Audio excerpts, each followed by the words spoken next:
do you make it, is it the goal to make it as hard as possible to drill new oil wells, new gas leases on federal lands? And if that's not the case, when different policies are presented to you, does anyone say this will make it harder, this will make it easier for American oil to be drilled on federal lands? Senator, that the fact that things are harder or easier, it never enters the conversation. We are working hard to make sure that we have a balanced approach to our energy. So you're telling me that when you're having these discussions, they don't tell you whether this is going to make it harder or easier for access to new leases? No. Okay. And is it your goal, is it your hope that there is more or less drilling on federal lands while you're the Secretary of the Interior?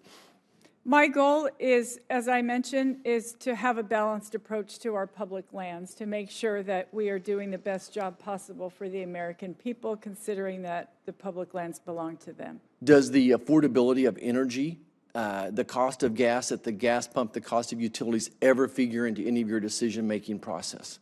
Senator, I know exactly what it's like to be poor, quite frankly. And so do I. I do too. But does it ever enter into your policy making? I bring my whole self to the job. Okay. Your undersecretary mentioned panic a little bit ago. Let me tell you what panic is.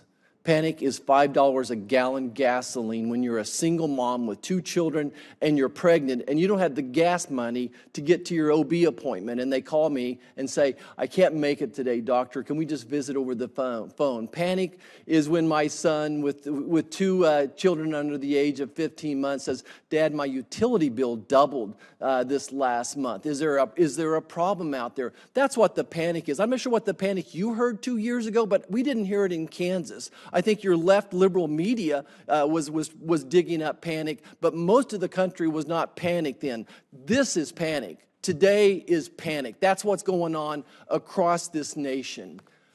I want to share with you what is creating the high price of oil right now.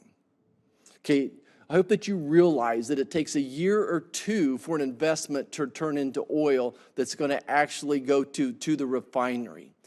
Whenever there's uncertainty, folks are not going to invest in a business. If I was going to write a book on business, the first chapter would be about uncertainty. And the federal government specializes in uncertainty. And you're doing it with your policies. You offer us a lease, you pull it back. These checkered board leases that we talk about, it looks to me like you're purposely picking and choosing and make it very hard for which leases that you're going to offer. Then when these companies spend tens of millions of dollars to figure out, do we want to bid on that, then you pull it away from them. And then the next uncertainty, if we buy the lease, can we get a permit to drill? And if we get a permit to drill, can we get a permit to get our pipelines out of there? So all this adds to the uncertainty, and that's what's driving up the price. The price of oil is reflective of what's going to be happening a year from now, not yesterday. That's why we have a decreased supply, and these companies are unwilling to go forward because your policies are creating uncertainty. Do you understand how your policies are creating uncertainty for American businesses? Senator, thank you very much for letting us know the frustration that you're feeling and your constituents are feeling, and we understand. And I just want to assure you that I am absolutely following the law. And you don't care about the uncertainty and the cost of what you're doing to drive things